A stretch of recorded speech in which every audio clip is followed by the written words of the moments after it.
Recorded class देखनी है वो रिकॉर्डेड क्लास भी देख लेना, रिकॉर्डिंग मैंने शुरू कर दी है और ग्रुप में ही मिलेगी, ठीक है, रिकॉर्डेड क्लास भी ग्रुप में ही मिलेगी। चलो भी, तो पहला टॉपिक क्या है सिक्स क्लास का वो देखो, पहला टॉपिक है सौर मंडल। सौर मंडल का मतलब बेसिक क्या है कि जहाँ पे हम रहते हैं, जिस जगह हमारी अर्थ सिचुएटेड है, उस पूरे मंडल के बारे में बता रखा है सिक्स क्लास में। सिक्स क्लास में क्या कर रखा है कि बेसिक जो भी डाटा है आपका, जैसे बेसिक थ्योरी होगी, बेसिक थ्योरी होगी जो बेसिक थ्योरी से रिलेटेड सब कुछ बता रखा है कि क्या चीज को मतलब क्या बोलते हैं, सौरमंडल क्या होता है, ग्रह क्या होते हैं, मतलब कंप्लीट बेसिक थ्योरी बता रखी है सिक्स क्लास में, ठीक है। सेवंथ क्लास में आप जाओगे, सेवंथ क्लास में क्या मिलेगा, थोड़ा सा सौरमंडल के बारे में थोड़ी और डिटेल। एट्थ में जाओगे तो कंप्लीट डिटेल सौरमंडल के बारे में बताई हुई है। तो फिर वही बता रहा हूँ, दोनों लैंग्वेज में रहेगी, इंग्लिश प्लस हिंदी में। तो बिना टाइम वेस्ट किए शुरू करते हैं। तो सबसे पहले देखो सौरमंडल होता क्या है। तो सौरमंडल, अब कोई भाई इतने लोग जुड़े हुए हैं, एक बार सब मैं मानता हूं एचएसएससी और एसएससी वाले होंगे, एक बार ये बता दो कि सौरमंडल की डेफिनेशन किसको पता है, सौरमंडल से समझते क्या हो आप। मान लो मेरे को कुछ नहीं पता सौरमंडल के बारे में और मेरे को आपको एक्सप्लेन करना पड़ जाए आप लोगों को कि सर सौरमंडल ये होता है, तो मेरे को ये बताओ सौरमंडल से आप समझते क्या हो। जीके पढ़ ली होगी आपने, लूसेंट पढ़ ली होगी, सारी किताबें पढ़ ली होगी, मानता हूँ जीके में एक्सपर्ट होगी, लेकिन मेरे को ये बता दो जो भी एक्सपर्ट यहाँ बैठे हैं कि सौरमंडल होता क्या है।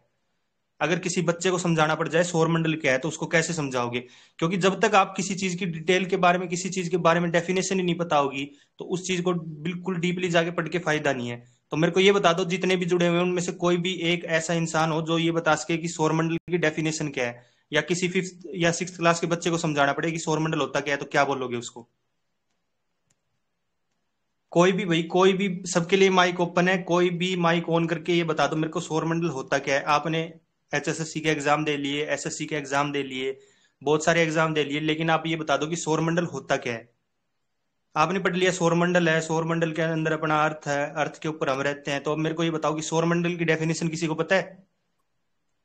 सर, जो सूर्य के चारों ओर चक्कर लगाने वाले अलग अलग जो ग्रह हैं या धूमकेतु होते हैं, उनके हम्म। पिंडों के समूह को सौरमंडल कहते हैं।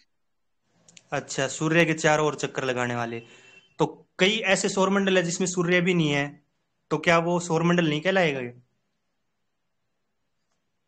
बताना भी, जिसने भी बोला था कई ऐसे सौरमंडल है, सोलर सिस्टम है जिसमें सन एग्जिस्ट ही नहीं करता, तो क्या वो सौरमंडल कहलाएंगे या नहीं कहलाएंगे। देखो मैं बता कहलाएंगे। देखो मैं बताता हूं कि जो अपना सूर्य है, ठीक है, सूर्य प्लस, अकॉर्डिंग टू एनसीईआरटी नो ग्रह, एनसीईआरटी के अकॉर्डिंग चलेंगे हम, बिल्कुल एनसीईआरटी में जो लाइन लिख रखी है वही लाइनें पढ़ाऊंगा मैं एक एक, ठीक है। और जो भी हिस्ट्री आएगी ना, तब उस हिस्ट्री में जैसे साल वगैरह होते हैं कि इस साल में ये युद्ध लड़ा गया, तो उसकी शॉर्ट ट्रिक भी होगी। तो एनसीईआरटी क्या कहती है कि सूर्य, नौ ग्रह और क्षुद्र ग्रह यानी छोटे जो ग्रह होते हैं उनको मिला के, ठीक है,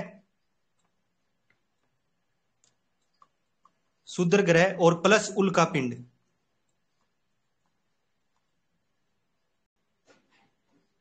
उल्का पिंड, इन सभी को मिला के जो भी अपना जो भी एग्जिस्ट करता है, जो भी एक तरीके से बोल सकते हैं कि बॉडी बनती है, उसको हम सौरमंडल कहते हैं।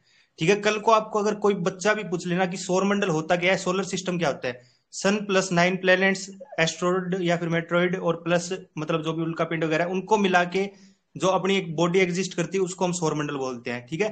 तो ये चीज दिमाग में बिठा लो कि सौरमंडल क्या होता है, सूर्य, सूर्य का होना जरूरी है, नौ ग्रह अपने जो एग्जिस्ट करते हैं वो, और नौ ग्रह की भी ट्रिक बताऊंगा, ट्रिक कैसे की, जैसे मान लो ये अपना सन हो गया, ठीक है, ये मान लो अपना सन हो गया, तो सन से जैसे जैसे डिस्टेंस बढ़ती जाएगी वैसे वैसे मतलब जो जो एग्जिस्ट करेगा, यहाँ पे मान लो कौन सा ग्रह एग्जिस्ट करता है, यहाँ पे कौन सा प्लेनेट एग्जिस्ट करता है, तो उसकी ट्रिक भी बताऊंगा, ठीक है।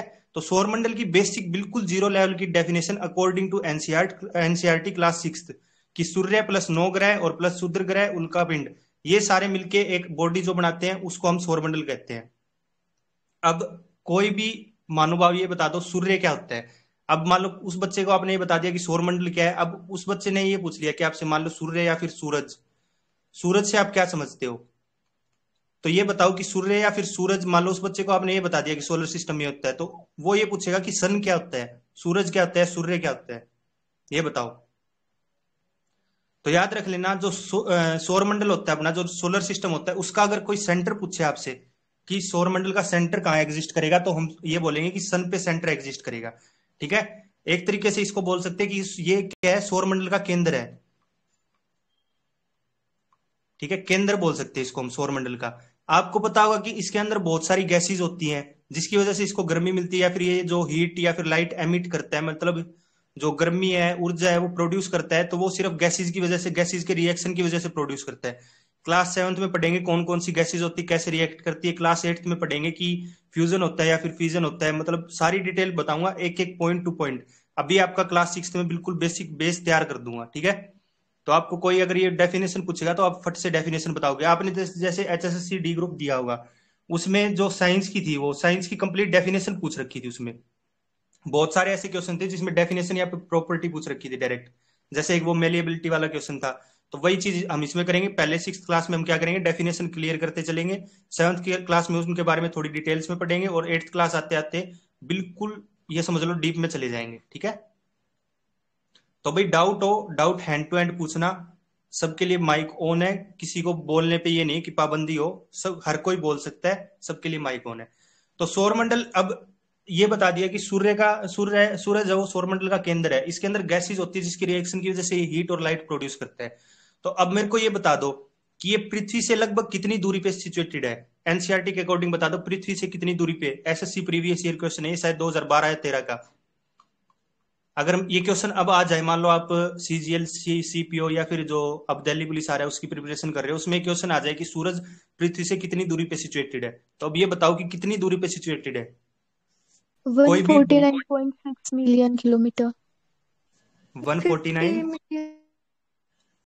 149.6। ठीक है, 149.6 मिलियन किलोमीटर। और कोई भी एक ने बताया 50 146। 150 मिलियन। हाँ 150। तो इन दोनों के बीच में रेंज एग्जिस्ट करती है, ठीक है, ये चीज ध्यान रख लेना। एनसीईआरटी किसको सही मानती है, एनसीईआरटी 150 को सही मानती है। एक मिनट भाई, मैं ग्रीन मार्क कर देता हूँ, यहाँ कंफ्यूजन क्रिएट ना होता कि आप लोगों को। एनसीईआरटी 150 को सही मानती है, ठीक है। और आपको ही पता है कि अगर आप किसी चीज पे ऑब्जेक्शन लगाओगे, तो चाहे एसएससी हो चाहे एचएसएससी हो, एचएसएससी तो हालांकि ऑब्जेक्शन नहीं मानती, लेकिन एनसीईआरटी को ज्यादा प्रेफरेंस मिलती है। तो अगर 149.6 आए तो 149.6 टिक लगाना है, और अगर दोनों ऑप्शन में आए तो आपको 150 पे ज्यादा फोकस करना है, ठीक है। 150 पे ज्यादा फोकस करना है, 150 मिलियन किलोमीटर। 1 मिलियन में कितने लाख होते हैं ये बता दो भाई। अगर मैं बोल दूं 1 मिलियन किसके इक्वल होगा, अकॉर्डिंग टू, मतलब लाख के अकॉर्डिंग बताओ किसके इक्वल होगा 1 मिलियन। 10 लाख। 10 लाख, ठीक है। ये चीज ध्यान रखने ना, 10 लाख मिलके 1 मिलियन बनाता है, ठीक है। तो मतलब अब सोच लो कि 150 मिलियन किलोमीटर दूर है सूरज, और तो भी अपने पास रेडिएशन, उसकी हीट जो आती है वो भी आती है, ठीक है। तो 150 किलोमीटर, 150 मिलियन किलोमीटर, ये ध्यान रख लेना है। दोनों डाटा 149.6 भी और 150 भी, कहीं एग्जाम में कई बार जैसे एग्जामिनर क्या होता है, चालाक बनता है कि 150 ऑप्शन में नहीं देता, 149.6 दे देता है। तो आप 150 ढूंढते रह जाओ और 149 हो। तो मतलब ये समझ लो इसके आसपास का जो भी डाटा होगा, 150 मिलियन के आसपास का डाटा, आपको वो टिक लगाना है। 148 हो चाहे 149 हो चाहे 152, कितना भी एग्जिस्ट करे, अब 150 के आसपास का। और अगर एग्जैक्ट 150 है तो आपको 150 टिक लगाना है, ठीक है। चलो भी, अब चलो थोड़ा बहुत हम ग्रहों के बारे में पढ़ लेते हैं, जो भी अपने प्लैनेट्स है। मैं फिर बता रहा हूँ कि 6th क्लास में आपका बेस तैयार होगा, 7th में थोड़ी डिटेल में पढ़ेंगे, 8th में बिल्कुल डिटेल में आ जाएंगे हम, ठीक है। और 12th तक जाते जाते आप समझ सकते हो कि क्या क्या पढ़ लोगे। और सबसे पहले हम ज्योग्राफी कंप्लीट करेंगे, उसके बाद हिस्ट्री उठाएंगे, उसके बाद पॉलिटी। तो बताओ भी ग्रहों के बारे में, प्लैनेट्स के बारे में जिसको जो भी थोड़ी बहुत डिटेल पता है, बोलने के लिए सबके माइक ऑन है, किसी का माइक बंद नहीं है, बकवास करेगा उसका माइक बंद कर दिया जाएगा। उसके अलावा ग्रहों के बारे में जिसको जितनी भी डिटेल पता है वो बताओ। पहले तो ये बता दो कितने ग्रह हैं एनसीईआरटी के अकॉर्डिंग। जो जो मैं क्वेश्चन पूछता रहा हूँ आप आंसर देते रहना। कितने ग्रह हैं एनसीईआरटी के अकॉर्डिंग, अभी मैंने बताया था मैंने जस्ट, एनसीईआरटी के अकॉर्डिंग। नौ। एनसीईआरटी कितने ग्रह मानती है, 9 ग्रह, ठीक है, 9 प्लैनेट्स। जस्ट आफ्टर आप क्लास आपको पीडीएफ, रिवीजन पीडीएफ मिल जाएगी। अब बताओ 9 ग्रह का नाम कोई बता सकता है, कोई भी महानुभाव 9 ग्रह का लाइन मतलब नाम सीक्वेंस वाइज में, बिल्कुल सीक्वेंस में, कि जैसे बुध सूरज से सबसे कम दूरी पे ये है, फिर ये है, फिर ये बुध है। बुध शुक्र पृथ्वी मंगल बृहस्पति शनि यूरेनस नेपच्यून प्लूटो। थोड़ा सा गड़बड़ कर गए भाई आप। शनि के बाद अरुण आएगा और फिर नेपच्यून आएगा, ठीक है। यहां थोड़ा सा गड़बड़ कर गया आप। तो ये 9 ग्रह है। इसकी ट्रिक मतलब किसी को ट्रिक भी पता होगी, इसकी ट्रिक एनसीईआरटी में लिख रखी है, किसी को पता है इसकी ट्रिक? ट्रिक पता है क्या भाई किसी को इसकी? डिस्टेंस से, जैसे जैसे सूरज से डिस्टेंस बढ़ती जाएगी वैसे वैसे ग्रहों की डिस्टेंस, मतलब सीक्वेंस में इसकी trick. My very efficient mother just served us nuts, ऐसा कुछ था। हाँ, ये ट्रिक है, ठीक है। तो ये ट्रिक आपको पीडीएफ में मिलेगी इंग्लिश में। बस आपको एक वाक्य याद करना है कि my very efficient mother just served us nuts. तो एन से क्या बनेगा? नेपच्यून, और जे से क्या बनेगा? जुपिटर। मतलब इस टाइप से ट्रिक बनती रहेगी कंप्लीट। तो ये ट्रिक आपको पीडीएफ में मिलेगी, ठीक है। तो अब मेरे को बताओ कि आपको पता चल गया कि सबसे निकटतम अगर ग्रह आपसे कोई पूछ ले तो आप क्या बोलोगे? क्लोजेस्ट। मान लो सन के क्लोजेस्ट, तो आप क्या बोलोगे? बुध। और सबसे दूर अगर कोई पूछ ले, और नेपच्यून मान लो सबसे दूर अगर पूछ लिया, और नेपच्यून और प्लूटो दोनों ऑप्शन में, तो क्या लगाओगे? प्लूटो। प्लूटो। और अगर प्लूटो ऑप्शन में नहीं है तो? हाँ, तो ये चीज ध्यान रख लेना, प्लूटो बहुत रेयर ऑप्शन में आता है, लेकिन अगर ऑप्शन में आए और सबसे दूर पूछ ले तो प्लूटो, और सबसे अगर ऑप्शन में प्लूटो नहीं है तो आप नेपच्यून लगाओगे सबसे दूर पे। तो एक 2012 या 13 में एक नया ग्रह खोजा गया है, ठीक है। अब उस ग्रह के बारे में थोड़ी सी डिटेल बताता हूं, उसका नाम आप लोगों को बताना है, ठीक है। ये प्लूटो से बड़ा है और सूरज से सबसे ज्यादा दूरी पे है। सॉरी, ये 2012 नहीं, 2002 या 3 में करो इसको। हाँ बताओ भी। मतलब प्लूटो से तो बड़ा है और सूरज से सबसे ज्यादा डिस्टेंस पे है। किस ग्रह की बात कर रहा हूं मैं? 2002 और 2003 की बात है ये। प्लूटो से बड़ा है और सूरज से सबसे ज्यादा डिस्टेंस पे सिचुएटेड है। किस ग्रह की बात कर रहा हूँ? 2002-3 में। नहीं। और कोई भी? क्षुद्र ग्रह। हाँ, उसका नाम पूछा है मैंने, नाम क्या होगा उस ग्रह का? सीरस। नहीं, याद कर लेना 2003, ठीक है। ये तो इसका ईयर हो गया, 2002 से खोज चल रही थी, 2003 UB 313।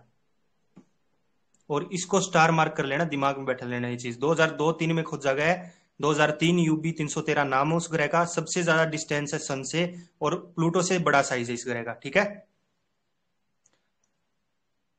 चलो भी, आप लोगों को ये तो पता ही होगा कि मान लो ये सन है आपका, और इसके बार बार जो भी एक्सिस एग्जिस्ट करेगी, जिसपे प्लेनेट घूमते हैं उसको एक्सिस बोलते हैं, या फिर जो कक्ष बोलते हैं उसको, ठीक है।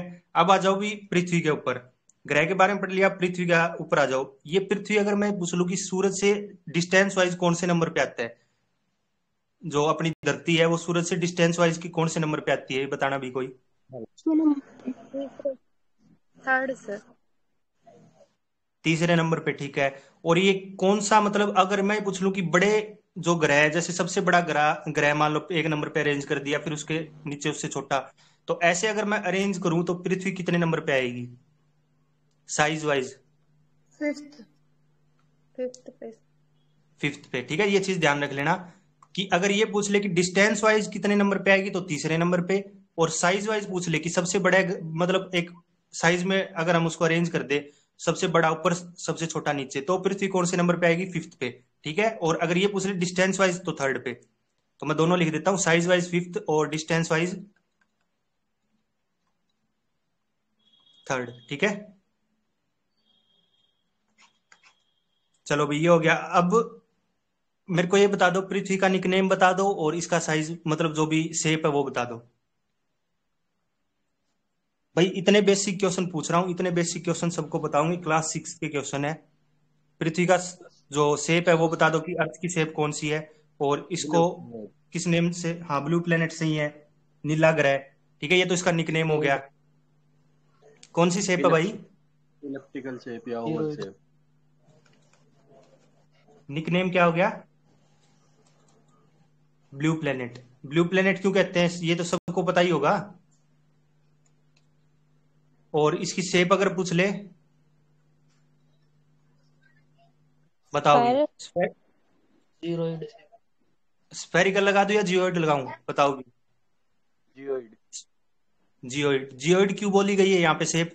क्योंकि पृथ्वी की जो शेप है वो मान ली अंडाकार है, चलो मान ली हमने ऐसे है, ठीक है, अंडाकार शेप है, जियो लेकिन इसकी बिल्कुल गोल शेप नहीं है, ये चीज ध्यान रख लेना।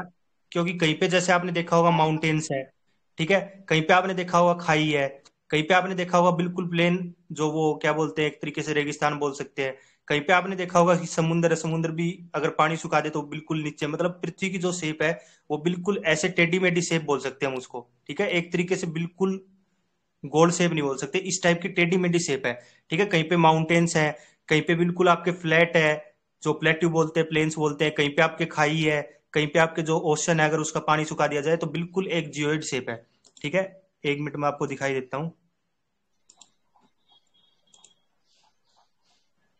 1 मिनट रुकना भी।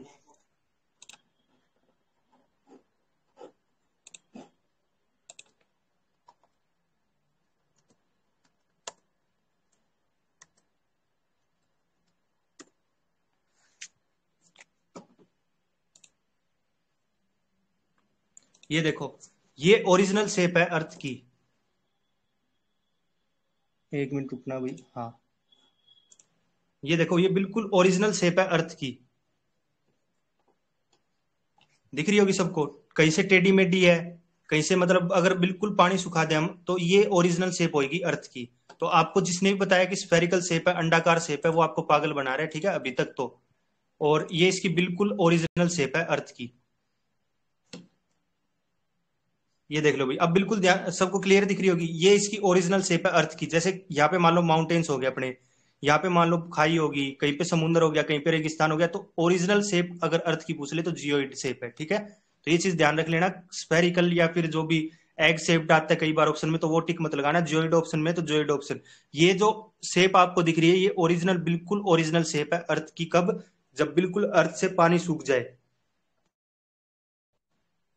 क्लियर है सबको ये चीज? जब बिल्कुल अर्थ से पानी सूख जाए तो उसकी शेप कुछ ऐसी दिखेगी, जियोइड शेप बोलते हैं इसको, ठीक है, ये चीज दिमाग में बिठा लेना। चलो भी, अर्थ हो गया। और अब मेरे को ये बता दो कि अर्थ का जो एकमात्र, या फिर ऐसे बोल सकते हैं कि सैटेलाइट बोल सकते हैं या उपग्रह बोल सकते हैं, उसका नाम क्या है? चंद्रमा मून। हाँ, मून है, सही है।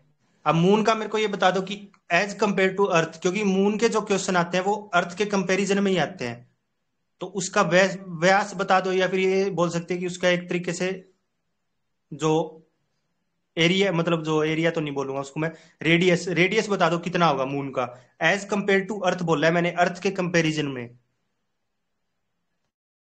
बताना भी। चलो ऑप्शन दे देता हूं। पहला ऑप्शन आपके पास हाफ, बिल्कुल आधा होगा। दूसरा ऑप्शन है आपके पास 1/3 होगा। तीसरा ऑप्शन आपके पास 1/4 होएगा। चौथा ऑप्शन आपके पास 1/5 होएगा। बताओ भी, अब ऑप्शन दे दिए आपके सामने, 3 4, 1/5 बताओ। सर। 1/5, और कोई भी? 1/5 एक भाई ने बोला है, चलो 1/4। 1/4 विक्रम ने बोला है 1/4, तो इसका बिल्कुल सही आंसर होएगा 1/4, ठीक है, एज कंपेयर टू अर्थ। अगर अर्थ के कंपैरिजन में पूछे तो 1/4 है, ठीक है। और अब इसकी डिस्टेंस और बता दो फटाफट। 1/4 तो चलो हो गया, हमने मान लिया कि इसका radius as compare to earth 1/4 है। अब इसकी डिस्टेंस बताओ अर्थ से कितनी हो सकती है। हमने पढ़ा कि 150 मिलियन किलोमीटर तो अर्थ की और सन की डिस्टेंस है, उन दोनों के बीच की। अब मेरे को ये बता दो मून और अर्थ के बीच की डिस्टेंस कितनी है, बताना भी, डिस्टेंस बताओ 3 फटाफट। लाख 84,000। दोबारा बोलना भी, एक बार वॉइस बीच में ब्रेकडाउन हो गई थी। कितनी है? 3,84,400। 400, आगे क्या लगाओगे आप? यूनिट क्या लगाओगे? Kilometre, million kilometre, lakh kilometre. तो ध्यान रख लेना, कितना? 3,84,400 किलोमीटर। ये किसकी डिस्टेंस है? Distance between earth and moon, ठीक है। पृथ्वी से और चांद के बीच की दूरी कितनी है? 3,84,400। और अगर ये पूछ लू मैं, अर्थ का रेडियस कितना है एज कंपेयर टू, नहीं सॉरी, मून का रेडियस कितना है एज कंपेयर टू अर्थ, तो 1/4 लगाओगे, 1/5 वाले गलत हो जाओगे, ठीक है। तो ये चीज ध्यान रख लेना, बिल्कुल बेसिक करवाएंगे आज की क्लास में। और हो सकता है 2 या 3 दिन, मैक्सिमम 2 या 3 दिन लगेंगे 6th क्लास को। उसके बाद 7th पे आएंगे, उसके बाद 8th पे, धीरे धीरे ऐसे क्लास वाइज डेली आपको रिवीजन पीडीएफ मिलेगी। एक बार सोने से पहले उसको रिवाइज कर लेना, क्या क्या क्लास में पढ़ाया गया है वो उस पीडीएफ में डिटेल में लिखा होगा, ठीक है। तो अब नेक्स्ट क्वेश्चन पूछता हूं मून से रिलेटेड, ठीक है। मून से रिलेटेड ही नेक्स्ट क्वेश्चन पूछूंगा। नेक्स्ट क्वेश्चन क्या है कि जब मून हमने मान लिया कि अर्थ का सैटेलाइट है, तो अब मेरे को नेक्स्ट क्वेश्चन ये बता दो कि कितने दिन में वो अर्थ का एक चक्कर पूरा करेगा। 24 आवर्स। 24 आवर्स नहीं, मतलब जिसने विक्रम ने बोला है शायद ये 24 आवर्स। तो एक बात बताओ मेरे को कि 24 घंटे में क्या आपको जो एक तरीके से बोल सकते हैं कि अमावस्या और पूर्णिमा 24 घंटे के अंदर मतलब ये देखने को मिल जाएंगी? कितने दिन में एक चक्कर कंप्लीट करेगा कोई और भी? 24 घंटे तो गलत है, घंटों में तो नहीं है, चलो 1 मंथ हो। 27 दिन 27 दिन 43 मिनट 27 डेज, ठीक है। पृथ्वी का एक चक्कर लगाने में चांद को 27 दिन लगेंगे। मैं फिर बोल रहा हूं बेसिक आप लोगों का बिल्कुल वीक है, बेसिक से चलेंगे हम। तभी ये बोलते हैं जो यूपीएससी वाले एस्पिरेंट होते हैं वो क्या बोलते हैं कि 6th से लेकर 12th तक की एनसीईआरटी पढ़ो। वो तो ऐसे भी बोल सकते हैं कि 9th से लेकर 12th तक की पढ़ो, क्योंकि जो मेन डाटा है वो 9th से 12th में ही है। लेकिन 6th से अगर 12th तक जाओगे तो आपका बेसिक भी रिवाइज हो जाएगा, बेस स्ट्रॉन्ग हो जाएगा, उसके बाद सारी चीजें आपको समझ में आने लग जाएगी। चलो 27 दिन में अब इसने चक्कर लगा लिया। अब मेरे को ये बताओ कि पृथ्वी से अगर आप चांद को देखोगे तो आपको चांद के कितने भाग दिखेंगे, मतलब कितने हिस्से दिखेंगे? मान लो जैसे मैं यहाँ पे खड़ा होके अगर चांद को देखूं तो मेरे को कितने हिस्से दिखेंगे चांद के, मेरे को ये बताओ। 59%। मैंने ये नहीं पूछा कितने परसेंट, मैंने पूछा कितना हिस्सा दिखेगा। एक हिस्सा दिखेगा या फिर दोनों हिस्से या फिर 3 हिस्से 4 हिस्से, कितने हिस्से दिखेंगे मेरे को चांद के? एक हिस्सा। एक हिस्सा दिखेगा, हाँ एक ही भाग दिखेगा। और आपको पता होगा कि यहाँ पे जो चंद्रयान है वो मिशन हुआ था, तो उसके बारे में भी थोड़ा डिटेल में मैंने यूट्यूब पे बता रखा है कि जिसको देखना हो देख लेना। अब आ जाओ शूद्र ग्रह पे। शूद्र ग्रह के बारे में, ग्रहों के बारे में बताओ मेरे को मतलब मैं मान लो 6th क्लास का स्टूडेंट हूँ, मेरे पास एनसीईआरटी की बुक आई है, आप टीचर हो और मैंने आपसे ये क्वेश्चन पूछा है कि सर शूद्र ग्रह क्या होते हैं, बताओ भी।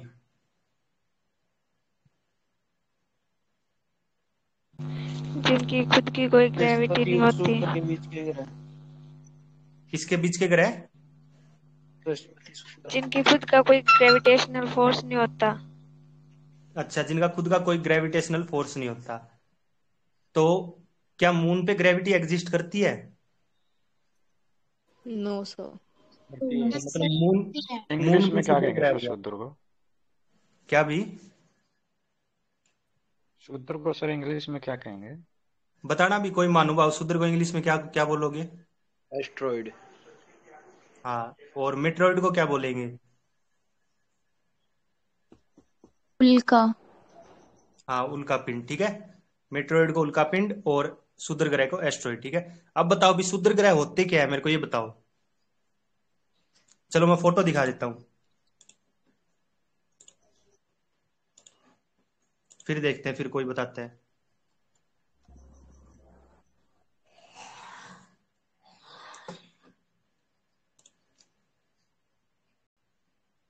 चलो ये मैंने आपको सर जो एक सोलर एस्ट्रॉइड सिस्टम को, में फ्रीली मूव करते हैं। पक्की बात है सोलर सिस्टम में फ्रीली मूव करेंगे। चलो शूद्र ग्रह की मैंने बिल्कुल क्लियर फोटो दिखा दी आपको एस्ट्रॉइड की। अब ये बताओ, आपने बोल दिया कि फ्रीली एग्जिस्ट करते हैं सोलर सिस्टम में। चलो मान ली बात बिल्कुल सही है, फ्रीली एग्जिस्ट करते हैं। लेकिन किस प्लेनेट के मतलब आर बार एग्जिस्ट करेंगे? क्या ये अर्थ के आर बार एग्जिस्ट करेंगे? बताना भी, किस प्लेनेट के आर बार एग्जिस्ट करेंगे? नासा की इमेज है वैसे, बताओ भी अब। मंगल और बृहस्पति के मंगल और बृहस्पति। बिल्कुल सही है, बिल्कुल सही है। तो ध्यान रख लेना, अगर ये पूछ ले शूद्र ग्रह मैक्सिमम कहाँ एग्जिस्ट करेंगे, एस्ट्रॉइड कहाँ एग्जिस्ट करेंगे, तो आप क्या बोलोगे? मंगल और बृहस्पति की जो कक्षाएं हैं, जो क्लासेस हैं, उनके बीच में। आपने देखा होगा जैसे अगर मैं ये बोल दूं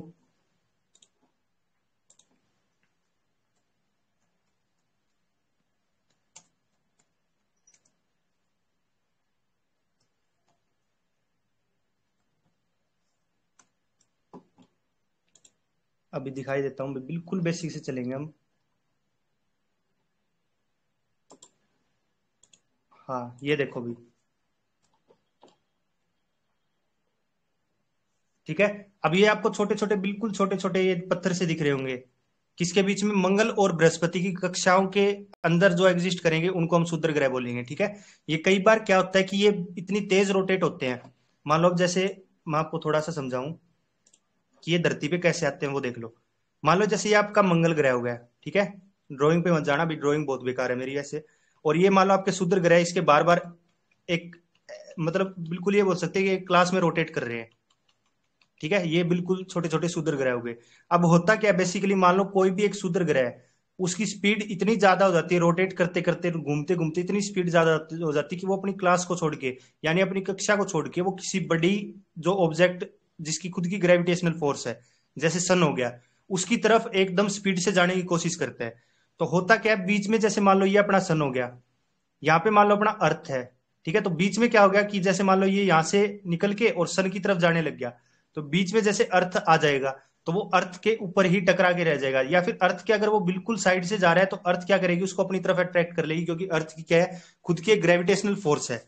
तो इस वजह से पृथ्वी पे आपने जैसे अभी तो हाल ही में फिलहाल में तो ऐसा कुछ हुआ नहीं है कि भी कोई बड़ी ऐसी घटना हुई हो, लेकिन जो डायनासोर वाली देखी होगी आपने, डायनासोर का जो एग्जिस्टेंस था बिल्कुल खत्म हो गया था, वो इसी वजह से खत्म हुआ था, ठीक है। तो इसके क्षुद्र ग्रहों ने क्या किया, अपनी जो क्लास है उसको छोड़ के और सन की तरफ जाने की कोशिश की।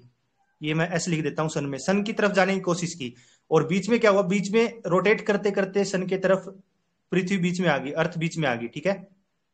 अर्थ जब बीच में आ गई तो उसके पास से जाने की बजाय वो उसकी तरफ अट्रैक्ट हो गई, क्योंकि अर्थ की खुद की एक ग्रेविटेशनल फोर्स है, और वो उस अर्थ से जाके टकरा गए। इस वजह से जो डायनासोर का उनका एग्जिस्टेंस था वो खत्म हुआ था। हालांकि हाल फिलहाल में ऐसी कोई बड़ी घटना नहीं हुई है जिसको देख के बोल सके कि कोई बड़ा क्षुद्र ग्रह या फिर एस्ट्रॉइड आके अर्थ से टकराया हो, ठीक है।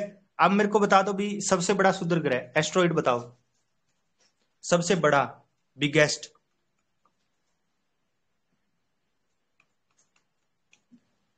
किसी ने थोड़ी देर पहले नाम बोला था उसका, जब मैंने पूछा था कि कौन सा प्लेनेट 2002 या 3 में खोजा गया था, जो साइरस।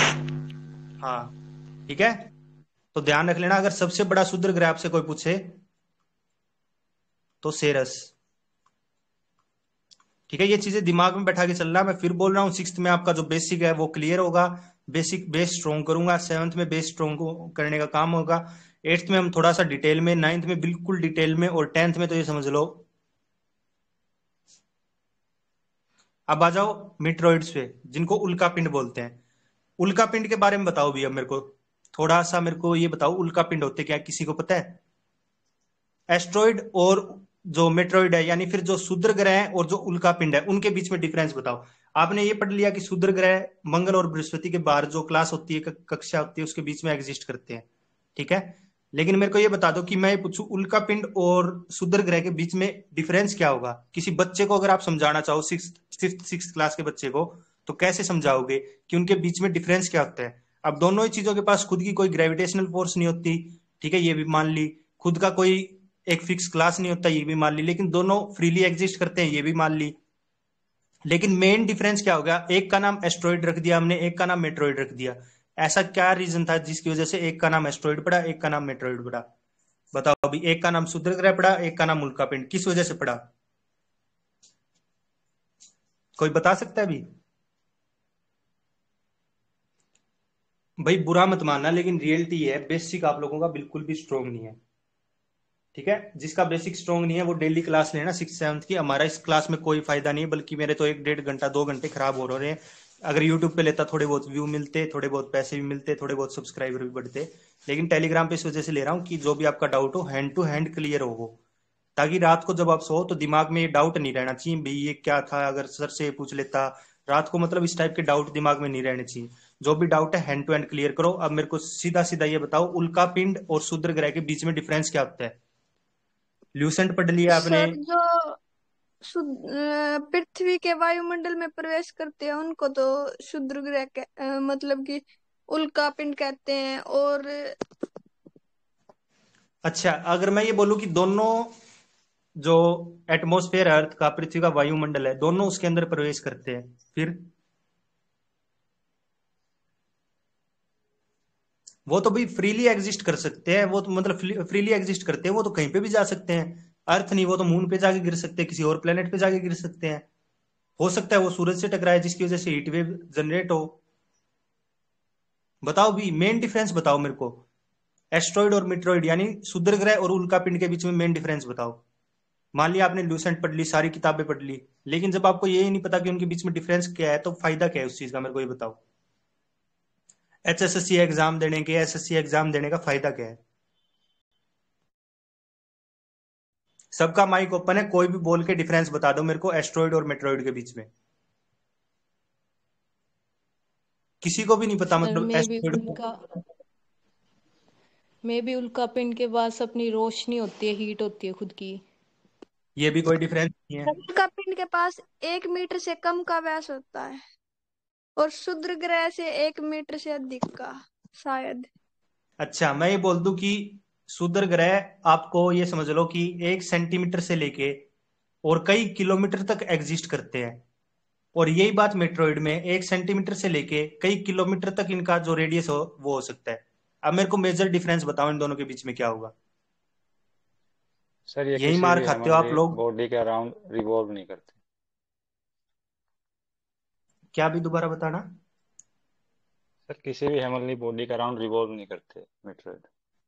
अच्छा, और मैं बोल दूं कि रिवॉल्व करते हैं, ऐसी बॉडी के अराउंड रिवॉल्व करते हैं जिसको हम मतलब नेग्लिजिबल मान ही नहीं सकते। उस बॉडी के कंपैरिजन में हम अर्थ को नेग्लिजिबल मान सकते हैं, लेकिन उस बॉडी को नेग्लिजिबल नहीं मान सकते। ऐसी बॉडी के अराउंड रिवॉल्व वो करते तो हैं। अब सन है बोलो। सर। हाँ, मेजर डिफरेंस क्या होगा? क्षुद्र ग्रह किसके बीच में मतलब पाए जाते हैं, हमने अभी पढ़ा किसकी क्लासेस के बीच में, मंगल और बृहस्पति। और उल्का पिंड यानी मेट्रॉइड किसके आर बार पाए जाएंगे? सन के आर बार। ठीक है, छोटी छोटी चट्टाने होती है भी, जैसे आपने उल्का पिंड देखा था अभी। अभी जैसे आपने उल्का पिंड देखा था, 1 मिनट रुकना भाई। हाँ, जैसे ये उल्का पिंड देखा था आपने, ठीक है, ये उल्का पिंड हो गया आपका। और अब मैं अगर मेट्रॉइड सर्च करूंगा,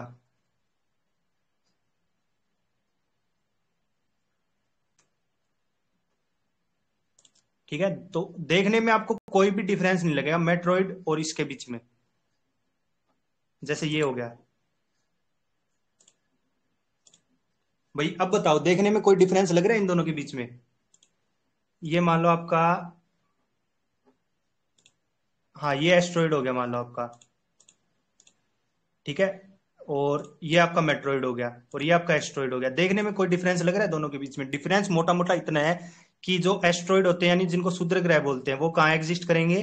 मंगल और बृहस्पति की कक्षाओं में। और जो मेट्रॉइड होते हैं जिनको हम उल्का पिंड बोलते हैं, वो सन के आर बार एग्जिस्ट करेंगे। ठीक है भाई, ये डिफरेंस समझ में आया सबको? चलो अब ये बताओ अपनी गैलेक्सी का नाम क्या है? Milky Galaxy. मिल्की वे। 1 मिनट, जिसने मिल्की बोला था, मिल्की दूसरा ऑप्शन है मिल्की वे। मिल्की वे, तो ध्यान रख लेना मिल्की वे। ठीक है, मिल्की वे गैलेक्सी अपनी गैलेक्सी का नाम है।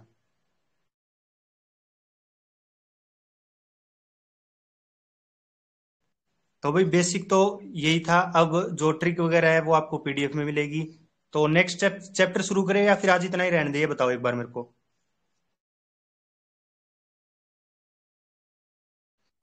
भाई बताना, नेक्स्ट चैप्टर शुरू कर दे या फिर इतना ही रहने दे? दो सर। आगे पढ़ा दो सर, अभी तो 1 घंटा नहीं हुआ। अभी तो 1 ही घंटा नहीं हुआ, आगे करते हैं फिर। चलो भी सर इतना ही छोटा है तो करवा दो भी। चलो इसके बारे में थोड़ी डिटेल और पढ़ लेते हैं, क्लास 7 की थोड़ी सी डिटेल और पढ़ लेते हैं इसके बारे में, उसमें भी थोड़ी बहुत डेफिनेशन है। अब बताओ मेरे को, आकाशीय पिंड क्या होते हैं? कोई भी महानुभाव आकाशीय पिंड की डेफिनेशन बता दो। मैं बता रहा हूँ, फिर क्लास 6 7 में सिर्फ डेफिनेशन का खेल है। आकाशीय पिंड, कोई भी महानुभाव, सबके माइक ओपन है, किसी के माइक ऑफ नहीं है, बोल के जैसी भी डेफिनेशन पता है वो डेफिनेशन बताओ। आकाशीय पिंड, सूर्य के इर्द गिर्द चक्कर घूमते रहते हैं। हाँ, सूर्य के बार बार जो। इर्द गिर्द। अच्छा, तो मतलब सूरज आकाशीय पिंड नहीं है जिसको हम सेलेस्टियल बॉडी बोलते हैं। आपने बोला कि सूरज के, चलो मान ली बात आपकी बिल्कुल सही है, सूरज के 8 बार चक्कर काटते हैं, तो इसका मतलब क्या सूरज आकाशीय पिंड है? क्या सन को हम सेलेस्टियल बॉडी काउंट सूरज करेंगे? आकाशीय तारा है पिंड नहीं है सिर्फ। सर, सूर्य तो तारा तारा है। है। तारा है। अच्छा, तो तारों को हम सेलेस्टियल बॉडी काउंट नहीं करेंगे। हिंदी। प्राकृतिक रूप में पाई जाती है। अच्छा, ब्रह्मांड में प्राकृतिक रूप में तो ये समझ लो भी सन भी एग्जिस्ट करता है और स्टार्स भी एग्जिस्ट करते हैं, तो क्या हम स्टार्स को आकाश मतलब सूरज जो स्टार्स होते हैं उनको और सन होता है उसको आकाशीय पिंड या सेलेस्टियल बॉडी में काउंट करेंगे? सर सन तो तारा है जिसकी खुद की स्वयं की ऊर्जा है और प्रकाश है, बाकी पिंडों की खुद की ऊर्जा और प्रकाश नहीं होता। हाँ बिल्कुल सही है, मैंने आपकी बात मान ली कि सन के पास खुद की भाई हीट भी है, खुद की भाई एनर्जी भी है, और स्टार्स के पास भी खुद की हीट एंड एनर्जी होती है, लेकिन जो प्लैनेट्स हैं उनके पास नहीं होती। तो क्या मेरा क्वेश्चन ये है कि क्या सूरज एक आकाशीय पिंड है? सन आ सेलेस्टियल बॉडी, दोनों लैंग्वेज में पूछ लिया मैंने, बताओ अब। है। है तो क्यों है, और नहीं है तो क्यों है, दोनों चीज बताना मेरे को।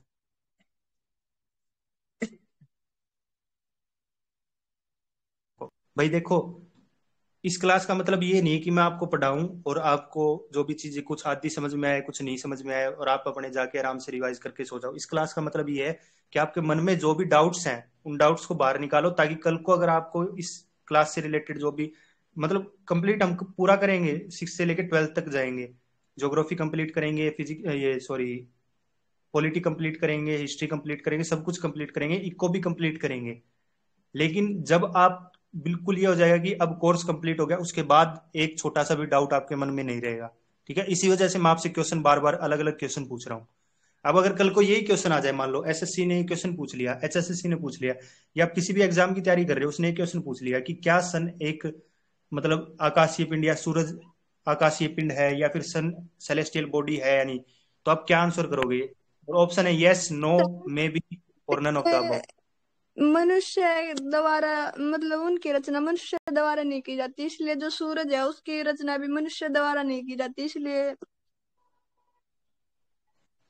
अच्छा, इसलिए वो आकाशीय पिंड हो गया।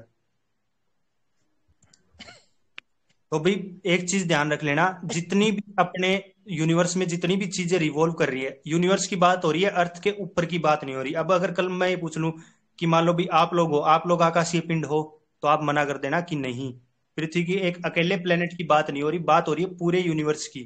पूरे यूनिवर्स में जितनी भी अपने प्लैनेट्स हो गए, उल्का पिंड हो गए, क्षुद्र ग्रह हो गए, जो भी चीजें एग्जिस्ट करती हैं नेचुरली, ठीक है, जो भी चीजें एग्जिस्ट करती है, सैटेलाइट होगी, जैसे जो अपना जो चंद्रयान मिशन था, मान लो उसकी जो सैटेलाइट वगैरह है वो चीजें होगी, उन चीजों को नेग्लेक्ट करके, उन चीजों को हटा के जितनी भी नेचुरल चीजें एग्जिस्ट करती है अपने यूनिवर्स में, वो सारी चीजें आकाशीय पिंड है।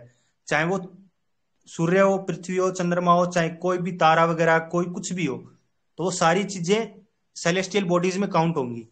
ठीक है, ये चीज ध्यान रख लेना। कल को अगर आपसे पूछे क्या क्या सूरज एक आकाशीय पिंड है, तो आप हाँ बोल देना बिना सोचे समझे। ठीक है,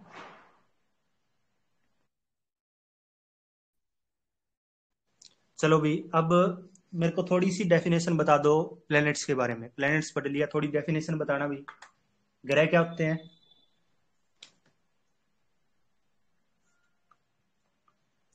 ग्रह बताओ भी, सब ग्रह कुछ सर रटे जो सूर्य के चारों तरफ चक्कर लगाए और उनके पास खुद की ऊर्जा और न हो, वो ग्रह होते हैं, जिनका उपग्रह हो उनके पास। अच्छा, तो उल्का पिंड सूरज के बाहर चक्कर लगाते हैं। ठीक है, उल्का पिंड जो होते हैं, मान लो ये अपना सन हो गया, हमने अभी पढ़ा कि उल्का पिंड सन के बाहर एग्जिस्ट करते हैं। ठीक है, और क्षुद्र ग्रह होते हैं वो मंगल और बृहस्पति के बाहर एग्जिस्ट करते हैं। तो क्या उल्का पिंड एक ग्रह है? इसको हम ग्रह की श्रेणी में काउंट करेंगे? आपने तो ये बोल दिया कि जो सूरज के बाहर चक्कर लगाते हैं, तो उल्का पिंड भी तो सूर्य के बाहर चक्कर लगाता है। फिक्स ऑर्बिट में। हाँ बिल्कुल सही भाई, फिक्स ऑर्बिट में एक पर्टिकुलर ऑर्बिट बिल्कुल फिक्स क्लास या ऑर्बिट में, ठीक है, उनकी एक पर्टिकुलर जो कक्षा होती है उसके पर्टिकुलर अंदर ऑर्बिट। अंदर वो चक्कर लगाए। हाँ बिल्कुल सही है, जो उसकी पर्टिकुलर जो कक्षा होती है या फिर जो क्लास होती है या ऑर्बिट होती है उसके बार बार जो चक्कर लगाए, उसके अंदर जो चक्कर लगाए, सॉरी, सन के बार बार और उसके अंदर। अब जैसे मान लो ये अर्थ की, ये आपका मान लो उल्का पिंड हो गया, ये अर्थ हो गया, ठीक है, और ये सन के बार बार इस पर्टिकुलर एक एक्सिस में या फिर ऐसे बोल सकते हैं कि इस पर्टिकुलर क्लास में एक चक्कर लगा रहा है, तो इसको हम प्लेनेट के रूप में काउंट करेंगे। प्लेनेट की खासियत क्या होती है, ना तो इनके पास खुद का कोई एनर्जी सोर्स होता है, ठीक है, ये किसी ना किसी चीज पे, किसी स्टार्स पे, मून पे या फिर सन पे डिपेंड करते हैं, इनके पास खुद का एनर्जी का कोई सोर्स नहीं होता। तो ग्रह अगर आपसे पूछे तो सीधा ये मत बोल देना कि जो सूरज बार बार चक्कर लगाए वो ग्रह होते हैं, वो गलत हो जाएगा। वो उल्कापिंड भी होते हैं, और वो मान ली बात आपकी ग्रह भी होते हैं, और वो मतलब और भी जो भी जैसे पत्थर वगैरह तैरते रहते हैं वो भी हो सकते हैं, तो वो उल्कापिंड भी हो सकते हैं, वो ग्रह भी हो सकते हैं, कुछ भी हो सकता है आपकी डेफिनेशन के अकॉर्डिंग। लेकिन अगर आप ये बोल दो कि बस आपको छोटी सी एक लाइन ऐड करनी कि इन अ पर्टिकुलर एक्सिस, ठीक है, या फिर कोई भी एक पर्टिकुलर कक्षा में या फिर कोई भी एक फिक्स क्लास में, तो वो ग्रह के रूप में काउंट होगा, ठीक है। और उपग्रह, उपग्रह किसके बाहर चक्कर लगाते हैं एक पर्टिकुलर क्लास में? ग्रह के कक्षा। उसके ग्रह के चक्कर लगाते हैं। हाँ, तो याद रख लेना, प्लेनेट किसके बाहर पर्टिकुलर क्लास में? सन के बाहर। और उपग्रह किसके बाहर? प्लेनेट के बाहर। लेकिन पर्टिकुलर क्लास इसमें भी आपको ऐड करना है। अब ये तो है नहीं कि भी चांद, जैसे आज मान लो जनवरी है, जनवरी में आपको चांद दिख गया, फेब में आपको चांद नहीं दिखेगा क्योंकि वो पता नहीं कहाँ चला गया, दूसरे ग्रह के पास चला गया, ये तो है नहीं। इसकी भी एक फिक्स पर्टिकुलर क्लास है, फिक्स पर्टिकुलर कक्षा है, और वही पर्टिकुलर क्लास किसकी है? प्लेनेट्स की है। लेकिन मेजर डिफरेंस क्या हो जाएगा, एक तो प्लेनेट तो सन के बाहर चक्कर लगाएगा, लेकिन जो सैटेलाइट होगी, जो उपग्रह होगा, वो किसके बाहर चक्कर लगाएगा? वो किसी पर्टिकुलर फिक्स प्लेनेट के बाहर चक्कर लगाएगा, ठीक है। और कक्षा तो आपको पता ही होगा, क्लास क्या होती है। एक सर ग्रह होते हैं जो किसी दूसरी कक्षा न काटें, एक दूसरे की कक्षा को न काटें। हाँ, ये भी, ये तो फिर आपने जब पर्टिकुलर एक्सिस या पर्टिकुलर क्लास बोल दिया तो उसमें ये चीज आएगी कि भी इनकी फिक्स क्लास होती है, ठीक है। चलो भी, आकाश गंगा के बारे में आई थिंक आपको पता ही होगा, और उल्का पिंड हमने पढ़ ही लिए। तो अब आ जाओ अपने ग्लोब पे। अब मेरे को ये बताओ कि ग्लोब क्या होता है। आपने जैसे देखा होगा ग्लोब, ठीक है। अब मेरे को बताओ ग्लोब क्या होता है। हमने डेफिनेशन कंप्लीट कर ली है, पहले बता रहा हूं मैं, जो सोलर सिस्टम है उसकी। अब हम आगे ग्लोब के ऊपर। अब मेरे को ग्लोब की डेफिनेशन बताओ, ग्लोब क्या होता है। आपने देखा होगा ग्लोब मतलब जिसपे हम मैप वगैरह देखते हैं, जिसपे अर्थ की कंप्लीट डिटेल होती है। तो आप ग्लोब की डेफिनेशन से क्या समझोगे? अब अगर कोई छोटा बच्चा पूछ ले कि ग्लोब क्या होता है, तो आप क्या जवाब दोगे उसको, ये बताओ। लघु रूप में एक वास्तविक प्रतिरूप है। हाँ, वास्तविक प्रतिरूप, ठीक है, ये चीज ध्यान रख लेना। सच्चा मॉडल या फिर ट्रू मॉडल जिसको बोलते हैं, ग्लोब अर्थ का ट्रू मॉडल होता है। ग्लोब के थ्रू हम मतलब ये देख सकते हैं कि भी कौन सी जगह नॉर्थ पोल है, कौन सी जगह साउथ पोल है, कौन सी जगह कौन सा मतलब देश एग्जिस्ट करता है, कौन सी कंट्री एग्जिस्ट करती है, कौन सी जगह क्या है। तो ग्लोब एक ट्रू मॉडल है किसका? अर्थ का, ठीक है। सच्चा मॉडल या फिर मतलब एक बिल्कुल प्रतिरूप बोल सकते हैं। चलो भी, अक्षांश और देशांतर के बारे में कोई बता सकता है? लैटिट्यूड और लॉन्गिट्यूड।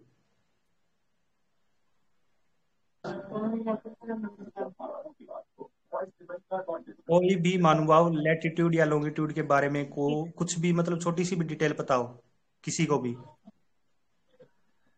लॉन्गिट्यूड होते हैं वर्टिकल और लैटिट्यूड होते हैं हॉरिजॉन्टल।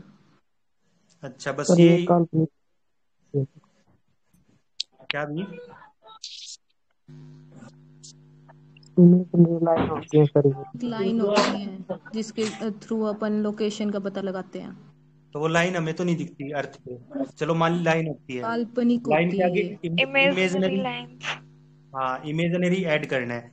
कर्क रेखा का मेरे को ये बता दो कि कर्क रेखा का अक्षांश बताओ। 1.5 डिग्री नॉर्थ। कर्क रेखा 23.5 डिग्री उत्तरी। कितना भी? 23.5 डिग्री उत्तरी। साउथ है सर, साउथ। हाँ भी बोल, साढ़े डाउट, तेईस जो भी डाउट हो डायरेक्ट बोला करो। साढ़े 23 डिग्री साउथ है सर। क्या डाउट अभी बोलो भाई, बिल्कुल सही जा रहे हो आप। नॉर्थ या साउथ आएगा सर। नॉर्थ की जगह क्या आएगा? साउथ। गलत है भाई ये डाउट तो। वो तो मकर रेखा का है।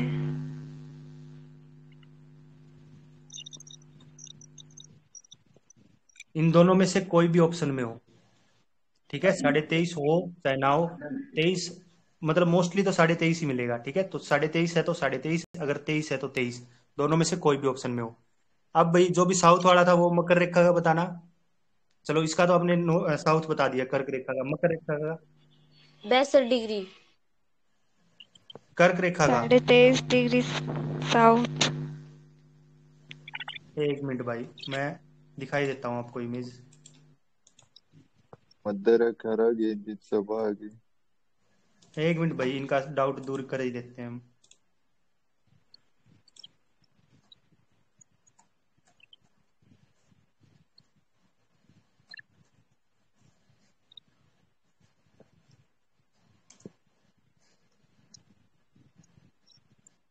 चलो कर्क 3D में अच्छे दिखा देते हैं।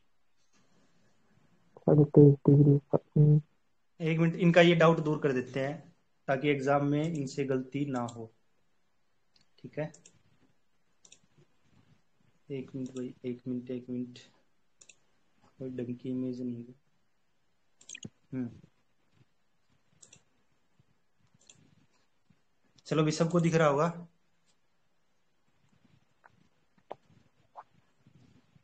चलो इसको वहीं कॉपी कर लेते हैं।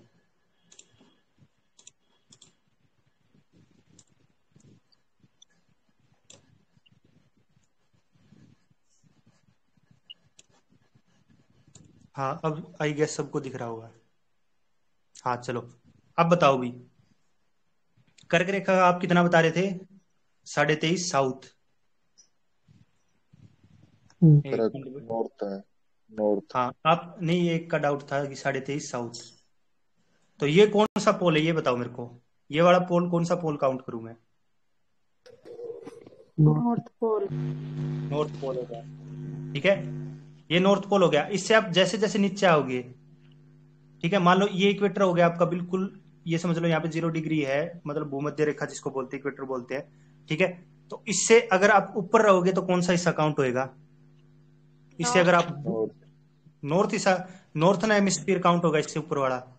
तो नॉर्थन हेमिस्फीयर जब काउंट होगा तो ऊपर वाले में हमने ये देखा कि इसमें यहाँ पे ट्रॉपिक ऑफ कैंसर है। तो ट्रॉपिक ऑफ कैंसर अगर नॉर्थन हेमिस्फीयर में है तो हम नॉर्थ लगाएंगे या साउथ लगाएंगे? अब जिसका जो डाउट था, जिसने मतलब वो डाउट पूछा था, वो बताओ भी। अगर नॉर्थन हेमिस्फीयर में ट्रॉपिक ऑफ कैंसर है तो हम नॉर्थ लगाएंगे या साउथ लगाएंगे? जिसने वो डाउट पूछा था वो बोलो भी। नॉर्थ लगाएंगे, हो गया डाउट क्लियर।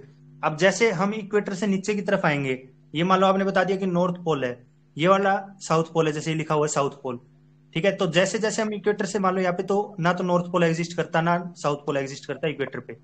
तो अब जैसे ही इक्वेटर से नीचे आएंगे हम, तो कौन सा पोल एग्जिस्ट, मतलब कौन से पोल की तरफ बढ़ रहे हैं हम? साउथ पोल की तरफ। साउथ पोल की तरफ। तो ट्रॉपिक ऑफ कैप्रिकॉर्न में क्या लगाएंगे हम, नॉर्थ लगाएंगे या साउथ लगाएंगे? साउथ। साउथ। तो अब जिसका जो डाउट था वो क्लियर हो गया भी? हो गया ना क्लियर? ठीक है। और अगर ये पूछ ले कि आर्कटिक सर्कल का कितना, मतलब जो लैटिट्यूड लॉन्गिट्यूड है, तो क्या क्या करेंगे हम? 66 डिग्री 34 मिनट। और एंटार्क्टिक सर्कल का भी बिल्कुल सही है, सेम है, बस उसमें साउथ लगाना है आपको। तो याद रख लेना कि आप एक चैनल देखते थे कार्टून नेटवर्क। चलो ये तो कैप्रिकॉर्न और कैंसर दोनों हो गया, इसको ऐसे याद कर लो। कैंसर नहीं होना चाहिए, NHI नहीं आप ऐसे लिखते हो चैट में, कैंसर नहीं होना चाहिए। तो कैंसर नहीं मतलब N नॉर्थ, तो कैंसर का क्या आएगा, मतलब कर्क रेखा का क्या आएगा? नॉर्थ आएगा, ठीक है। कैप्रिकॉर्न का फिर साउथ आ जाएगा। इस चीज में कंफ्यूजन क्रिएट मत करना खुद के दिमाग में कि नॉर्थ आएगा साउथ आएगा। जो भी कंफ्यूजन हो अब जैसे उस भाई ने पूछा कि सर इसमें साउथ आना चाहिए, तो हैंड टू हैंड आपका कंफ्यूजन दूर किया जाएगा। ठीक है, तो ये चीजें दिमाग में बैठा लेना। मकर हाँ का और मास बताओ हो गया, भी सीधा मास लिख दो। क्या साउथ भी। का अपने ओ मकर वाला सीधा मास हो गया, मैं से मकर है और से साउथ है। हाँ बस ऊपर वाला फिर भाई, अपने आप याद रह जाएगा। हाँ जैसे मकर बोलते हैं तो ऐसे लिख लो मास। ठीक है, मास। मकर और एस से साउथ। ठीक है, तो इस चीज में कंफ्यूजन क्रिएट मत करना। मैं जब छोटा था तो मेरे भी कंफ्यूजन क्रिएट होता था बहुत बार। तो ये मतलब है, कुछ भी ट्रिक बना सकते हो। ट्रिक बनाना आपके दिमाग की मतलब चीज है। कोई भी ट्रिक बनाओ, बस आपको याद रहना चाहिए, कैसे भी याद करो चाहे इसको। क्या भी। चलो भी, अब आर्कटिक और अंटार्कटिक सर्कल का तो बता ही दिया आप लोगों ने। दोबारा बताओ भी मेरे को, आर्कटिक सर्कल का दोबारा बताओ। 66 डिग्री, 6 से 66 66 डिग्री। डिग्री उत्तरी।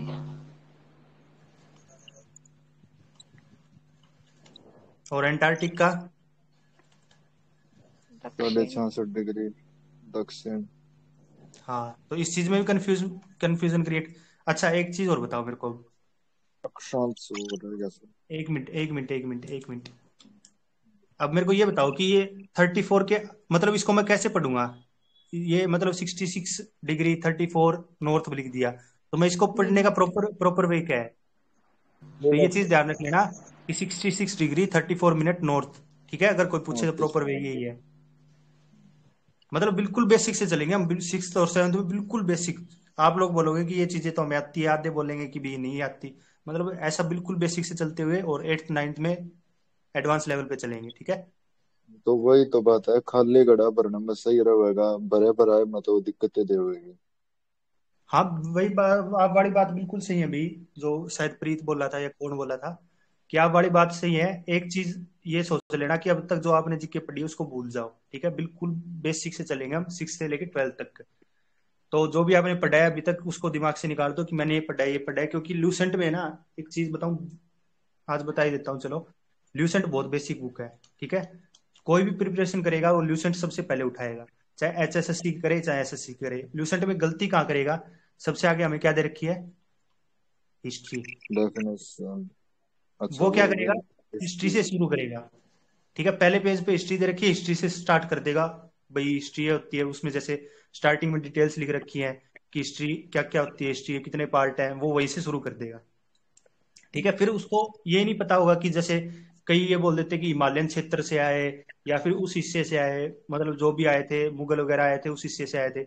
उसको ये नहीं पता कि भी हिमालयन क्षेत्र कहाँ है, कौन सा हिस्सा भारत का किस जगह है। जैसे अब मैं पूछ लूँ गंगा वाला प्लेन कितनी कितनी स्टेट में, डेक्कन प्लेटू हो गया, नॉर्थन ईस्टर्न स्टेट हो गया। अच्छा, अब सेमी एराइड जिसको अर्ध शुष्क क्षेत्र बोलते हैं, किन दो स्टेटों के बीच में एग्जिस्ट करता है, ये बता दो मेरे को। अभी पता चल जाएगा ज्योग्राफी के बारे में, किसको कितना पता है। राजस्थान और गुजरात। किसमें भाई, राजस्थान और गुजरात। और राजस्थान तो बोल दिया आपने, तो शुष्क क्षेत्र जिसको डेजर्ट बोलते हैं, रेगिस्तान बोलते हैं, वो गुजरात और राजस्थान। और सेमी एरिड भी जो अर्ध शुष्क बोलते हैं वो भी राजस्थान और गुजरात। यही चीजों पे, इन्हीं चीजों पे मार खाते हो कि जो रेगिस्तान है वो गुजरात और राजस्थान। ठीक है, ध्यान से सुन लेना। और जो अर्ध शुष्क है वो क्या, गुजरात और मध्य प्रदेश। ठीक है, तो ये चीजें जब आपको पता नहीं होगी तो आपको पता कैसे चलेगा कि कौन सी जो सभ्यता थी वो कहाँ एग्जिस्ट करती थी और कहाँ क्या होता था। तो बिल्कुल बेसिक से करेंगे हम। ल्यूसेंट में हिस्ट्री उठाने की गलती आप लोग कर चुके हो, मेरे को दिख रहा है, अब बिल्कुल साफ साफ दिख रही है ये चीजें तो। ठीक है, चलो भी फिर आगे चलते हैं।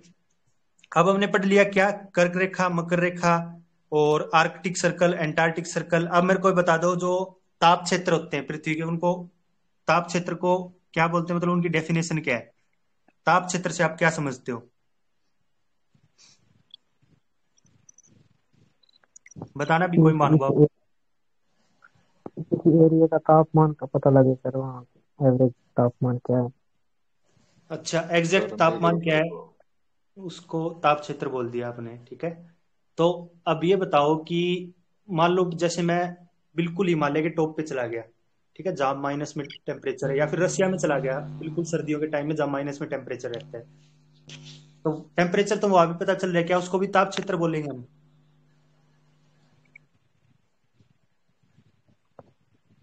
बताना भी जिसने अभी बोला कि जहाँ टेम्परेचर पता चले। टेम्परेचर तो मेरे को चलो रशिया में भी पता चल रहा है, जहाँ माइनस में बिल्कुल टेम्परेचर चला जाता है, जहां आप अगर पानी लेके बाहर भी जाओगे इतने में फ्रीज हो जाएगा, तो टेम्परेचर तो मेरे को वहां भी पता चल रहा है, थर्मोमीटर तो वहां भी रीडिंग दे रहा है, तो क्या उसको भी ताप क्षेत्र बोलोगे आप? नहीं सर, वो जो लाइन जहाँ पे कंसाइज होगी सर, वहाँ पे ज्यादा टेम्परेचर ज्यादा होगा। अब लाइन टेम्परेचर ज्यादा वाली बात आ गई, चलो टेम्परेचर ज्यादा वाली बात आ गई, अपने हरियाणा का एग्जाम्पल ले लो। हरियाणा में टेम्परेचर लगभग राजस्थान के बराबर ही रहता है। हिसार का एग्जाम्पल लो, हिसार सबसे गर्म और सबसे ठंडा जिला है, हिसार का एग्जाम्पल लो, हिसार का टेम्परेचर लगभग हरियाणा के, ये समझ लो जितनी भी डिस्ट्रिक्ट है उनमें सबसे ज्यादा रहता है, तो क्या हिसार अकेला ताप क्षेत्र हो गया?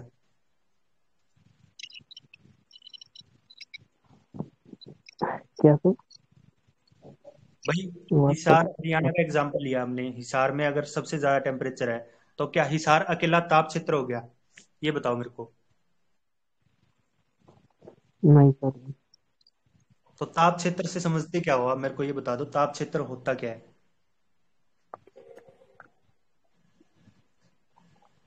पता नहीं सर, ये तो कोई और भी किसी को ताप क्षेत्र के बारे में बताओ, कोई भी जिसको भी डेफिनेशन पता हो बोल सकता है, माइक सबके ओपन है।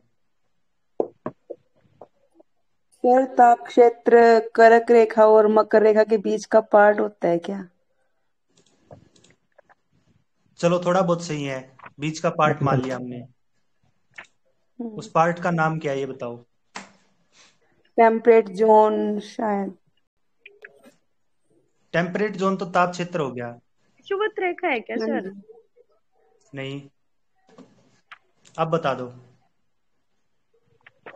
23.5 डिग्री नॉर्थ से। चलो अब बता दो ताप क्षेत्र, कौन से क्षेत्र को मैं ताप क्षेत्र बोल दूं? एक मिनट,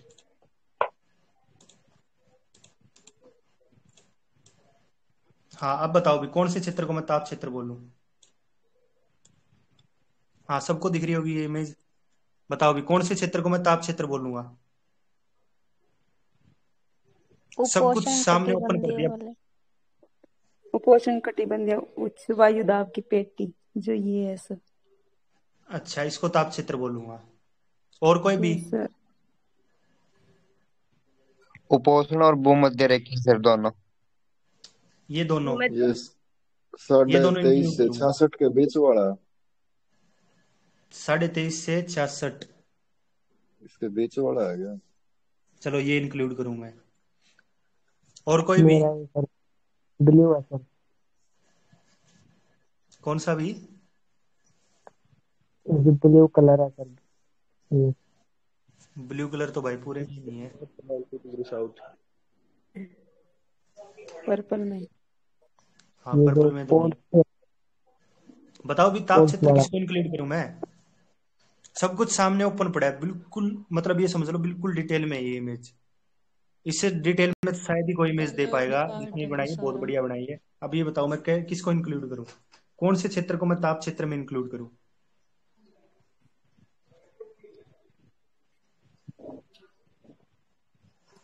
चलो ये इमेज मैं नोट्स में भी ऐड कर दूंगा, आप बताओ फटाफट कौन से क्षेत्र को मैं ताप क्षेत्र में इंक्लूड करूंगा? कलर्ड पार्ट को। कौन से कलर्ड? येलो वाले को?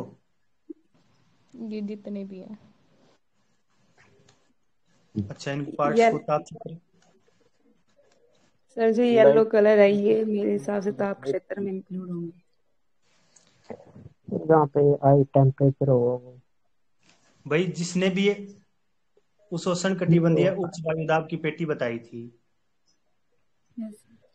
उसने ये दिमाग नहीं लगाया कि नीचे भी ये पेटी पाई जाती है। नॉर्थ में बता दिया आपने, साउथ में भी पेटी पाई जाती है।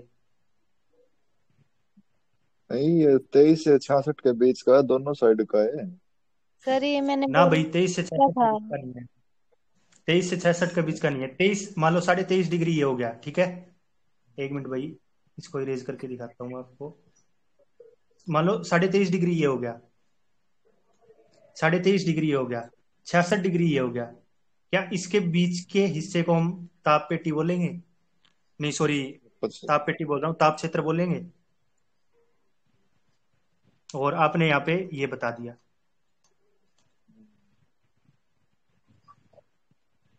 बताओ भी। एक डाउट है सर। हाँ भी बोलो। आपने अभी पूछा टेम्परेचर जोन्स पूछे, तो टेम्परेचर जोन्स तो पूरी अर्थ पर होंगे ना, 90 डिग्री नॉर्थ से 90 डिग्री साउथ तक। नाम बोलना भी अपना। विक्रम। मूर्खों, एक क्वेश्चन घुमा फिरा के पूछ लूं तो तुम्हारी हवा निकल जाती है। एक भाई ने बोला था कि जहां पे हम मतलब टेम्परेचर नोट कर सकें, ठीक है, तो टेम्परेचर नोट कर सकें, तो मैंने ये बोला था कि रसिया में नेगेटिव टेम्परेचर होगा, तो क्या वो टेम्परेट जोन में आएगा? तो तुम लोगों की समझ में ये नहीं आया कि वो भी टेम्परेट जोन के अंदर आएगा।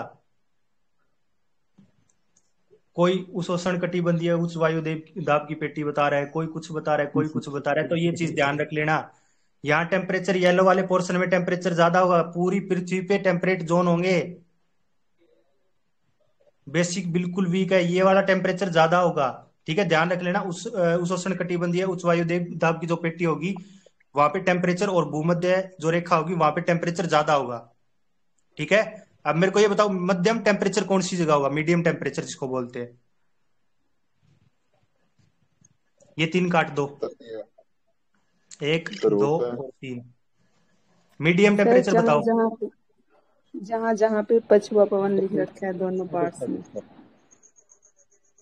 दोबारा बोलना भी एक बार, समझ नहीं आया। 23.5 नॉर्थ से 66 नॉर्थ और 23.5 साउथ से 66 साउथ तक। यानी आप कह रहे हो कि ये वाला हिस्सा, ये सर उपध्रुवीय निम्न वायु दाब की पेटी। हाँ, इससे नीचे मतलब पिंक वाले। देखो व्यापारिक पवन जहां चलेंगी, ठीक है, सीधा सीधा मैं मतलब दिख तो रही होगी सबको ये इमेज क्लियर। व्यापारिक पवन जहां चलेंगी वहां टेम्परेचर ज्यादा होगा, ठीक है। अब जैसे आप मान लो ऊपर जाओगे, अपने सबसे बेस्ट एग्जांपल लो इंडिया का। इंडिया में जैसे जैसे आप ऊपर जाओगे, यानी जैसे जैसे नॉर्थ की साइड जाओगे, ठीक है, नॉर्थ की साइड आप मान लो बिल्कुल इंडिया के टॉप पे पहुंच गए, बिल्कुल नॉर्थ में पहुंच गए, तो वहां आपको ठंड लगेगी। थोड़ा सा नीचे आओगे, हरियाणा में पहुंच गए, पंजाब में पहुंच गए, तो वहां आपको नॉर्मल टेम्परेचर मिलेगा। लेकिन जैसे जैसे नीचे जाओगे, मान लो आप राजस्थान में आ गए, गुजरात में आ गए, मध्य प्रदेश में आ गए, वहां टेम्परेचर और हाई है। उससे थोड़ा सा नीचे आओ, वहां आपको टेम्परेचर प्लस ह्यूमिडिटी दोनों चीजें मिलेंगी साउथ में। तो भाई इस चीज का बुरा मत मानना, इस वजह से साउथ के लोगों का कलर थोड़ा ब्लैक होता है, क्योंकि वहां पे टेम्परेचर ज्यादा होता है प्लस ह्यूमिडिटी ज्यादा होती है। आपने सुना होगा कि बारिश के मौसम में जैसे अपना भी रंग काला होने लग जाता है, तो वो इसी वजह से होता है कि टेम्परेचर प्लस ह्यूमिडिटी मिला के जो मेलामाइन है उसको इंक्रीज कर देती है, ठीक है। तो ये चीज ध्यान रख लेना, जहां पे व्यापारिक पवन चलेंगी वहां टेम्परेचर कैसा होगा? हाई। हाई किस वे में? As compare to other zone of earth, मतलब अर्थ के दूसरों हिस्सों के कंपैरिजन में हाई होगा टेम्परेचर, ठीक है। व्यापारिक पवन जहां चलेंगी, तो ये दोनों हिस्से। फिर आ जाओ मीडियम टेम्परेचर कहाँ होगा? तो पछुआ पवन जहां चलेंगी, मतलब ये वाली जो हवा जहां चलेंगी वहां पे क्या होगा? आपका बिल्कुल मीडियम टेम्परेचर रहेगा। और फिर आ जाओ बिल्कुल लो टेम्परेचर, ठीक है, बिल्कुल लो टेम्परेचर। इस साइड नहीं जाना आपको, ये चीजें नहीं देखनी, ध्रुवीय उच्च वायु दाब की पेटी, ये चीजें नहीं देखनी। यहाँ देखो, ठीक है। तो बिल्कुल अगर लो टेम्परेचर पूछ ले तो जहां ध्रुवीय पवन, ठीक है, जहां पे मतलब जो पोल वाली हवाएं चलेंगी वहां पे टेम्परेचर बिल्कुल क्या होगा? लो होगा, ठीक है। तो इस वे में एक अर्थ को डिवाइड करना, इस वे में एक अर्थ को डिवाइड करना क्या कहलाता है? अर्थ का टेम्परेट जोन कहलाता है। एक मिनट भाई, हाँ, जैसे ये डिवीजन कर दी,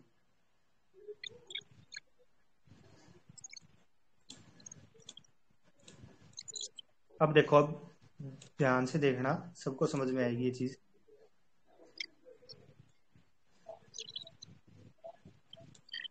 अब देखो, ये जैसे अर्थ का कौन सा हिस्सा है? नॉर्थ वाला, ठीक है। ये अर्थ का कौन सा हिस्सा है? साउथ वाला। अब ध्यान से देखना ये चीज, जैसे जैसे मान लो आप नॉर्थ में हो, मान लो ये जैसे अपना इंडिया है, इंडिया के इस हिस्से में हो आप, ठीक है, जम्मू कश्मीर की साइड या फिर जो हिमाचल की साइड, उत्तराखंड की साइड हो आप, हाँ इसी हिस्से में हो आप मान लो, ठीक है, किसके, इंडिया के। तो यहाँ पे आपको टेम्परेचर कैसा मिलेगा, बहुत ज्यादा लो टेम्परेचर मिलेगा, जहां पे आपको स्वेटर वगैरह लेके जानी पड़ेगी। लेकिन जैसे जैसे आप नीचे आते रहोगे तो वैसे वैसे टेम्परेचर क्या होगा, एकदम ऐसे टाइम आएगा जब टेम्परेचर बढ़ेगा, ठीक है। और उसके नीचे जैसे जैसे जाते रहोगे, क्या टाइम आएगा कि एक बार टेम्परेचर इतना हाई हो जाएगा कि सूरज बिल्कुल आपके सर के ऊपर होगा। और फिर और नीचे जाओगे आप तो टेम्परेचर कैसा होता जाएगा, माइनस में डिक्रीज होता जाएगा, मतलब माइनस होता जाएगा, ठीक है। तो ये चीज मतलब इस अर्थ को पूरे को एक फिक्स पैटर्न में डिवाइड करना कि जैसे ऊपर वाले हिस्से में मान लो जैसे ये इतना इतना हिस्सा हो गया, यहाँ पे बिल्कुल लो टेम्परेचर है, नीचे वाले में लो टेम्परेचर है, फिर ये येलो वाला हिस्सा दिख रहा है आपको, ये मीडियम टेम्परेचर है, मतलब जिसको एक तरीके से बोल सकते हैं कि बियरेबल जो टेम्परेचर है वो है। फिर बिल्कुल अगर आप मिडिल पोर्शन में जाओगे तो मिडिल पोर्शन में आपको टेम्परेचर बहुत हाई मिलेगा।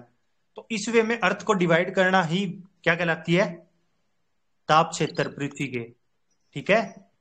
यानी अर्थ के जो, ये एक तरीके से बोल सकते हैं कि टेम्परेट जोन है, जो टेम्परेचर वाले जो जोन है उनको डिवाइड करना ही एक टेम्परेट जोन की डेफिनेशन है। पृथ्वी को मतलब इस तरीके में डिवाइड करना कि वो अकॉर्डिंग टू टेम्परेचर, मतलब तापमान के अनुसार विभाजन हो जाए, उसको टेम्परेट जोन बोलते हैं, ठीक है। ये चीज ध्यान रख लेना। कोई वायु दाब की पेटी बता रहा है, कोई कुछ बता रहा है, कोई कुछ बता रहा है। तो जब मैंने वो क्वेश्चन पूछा रसिया वाला, तभी आपको ये बोल देना था कि रसिया में भी टेम्परेचर मापा जाएगा, लेकिन वो माइनस में हो, नेगेटिव हो या पॉजिटिव हो, उस पर डिपेंड नहीं करता, ठीक है। तो टेम्परेट जोन का मतलब यही है कि अर्थ की कौन से हिस्से में कितना एवरेज टेम्परेचर रहने की संभावना है, ठीक है। भी समझ आई ये चीज? कोई कुछ बता रहा है, कोई कुछ, भाई बुरा मत मानना, लेकिन फिर बोल रहा हूं कि बेसिक बहुत वीक आप लोगों का। चलो कल इनको टेम्परेट जोन्स को, प्लैनेट्स को, इनको सोलर सिस्टम जो भी इनको डिटेल में पढ़ेंगे। और अभी 10 मिनट के अंदर अंदर आपको पीडीएफ मिल जाएगी, एडिटेबल पीडीएफ होगी, और दोनों ग्रुपों में आएगी, वो एसएससी में भी और एचएसएससी में भी, ठीक है। और बाकी ये इमेजेस भी ऐड करूंगा मैं, तो इनको ध्यान से पढ़ लेना। ये तीनों इमेज होगी, और भी इमेज ऐड की थी ना हमने, हाँ एक वो जियोइड सेव वाली, ये तीनों चारों इमेज ऐड करूंगा मैं, ठीक है। तो उसको ध्यान से एक बार देख लेना। और पीडीएफ अभी प्रिंट मत निकलवाना, अभी जो भी पीडीएफ ले वो अभी प्रिंट मत निकलवाना। जैसे ही ज्योग्राफी कंप्लीट होएगी, मान लो जैसे ज्योग्राफी कंप्लीट होगी, तो ज्योग्राफी कंप्लीट होने के जस्ट आफ्टर, मतलब ये कि भी सिलेबस, ज्योग्राफी का सिलेबस कंप्लीट होने के बाद आपको एक कंप्लीट कंबाइंड पीडीएफ मिल जाएगी पूरी क्लासेस की, ठीक है, क्लास वाइज और प्लस चैप्टर वाइज। जैसे साइंस की मिली थी, साइंस की तो हालांकि अलग अलग मिली थी, लेकिन इसमें कंबाइंड पीडीएफ मिल जाएगी, तो उसको प्रिंट करा लेना। तो एनसीईआरटी अब बिल्कुल बेसिक से चलेंगे, और फिर बता रहा हूँ बिल्कुल बेसिक से, डेफिनेशन पढ़ते हुए, उनके बारे में डिटेल्स में पढ़ते हुए, उनके बारे में बिल्कुल डीपली डिटेल्स में पढ़ते हुए ऐसे जाएंगे। तो और किसी का कोई डाउट, कोई क्वेश्चन हो भी, या फिर कोई भी सजेशन हो? सर ये कितने दिन में खत्म हो जाएगा? क्या भी कितने टाइम लगेगा सर खत्म होने में? भाई देखो बिल्कुल बेसिक से चलूंगा, ठीक है। आज हालांकि थोड़ी सी स्पीड भी कम थी, ये समझ लो, लेकिन जैसे ही 6th क्लास कंप्लीट हो जाएगी स्पीड थोड़ी सी इंक्रीज करेंगे हम, क्योंकि 6th में आपका बेस बनाना जरूरी है। अगर 6th में मैं भगाते हुए लेके चलूँ आपको, आधे आपके डाउट दिमाग में रहे, आधे सोल्व हो, आधे ना हो, और फिर 7th फटाफट करा दो, 8th फटाफट करा दो, तो उस चीज में कोई फायदा नहीं है, तो हर कोई कराता है। तो बिल्कुल बेसिक से एक एक डाउट क्लियर करते हो। अब जैसे मैंने क्वेश्चन पूछे थे, ऐसे ही क्वेश्चन पूछते हुए आप लोगों से कि कल को एग्जामिनर कुछ भी घुमा फिरा के क्वेश्चन पूछ ले तो आपका गलत नहीं होना चाहिए, ठीक है। ऐसे ही क्वेश्चन पूछते हुए आप लोगों से, और बिल्कुल बेसिक से करते चलेंगे। सर इसकी कोई रिकॉर्डिंग वगैरह मुझे बाद में देख ले।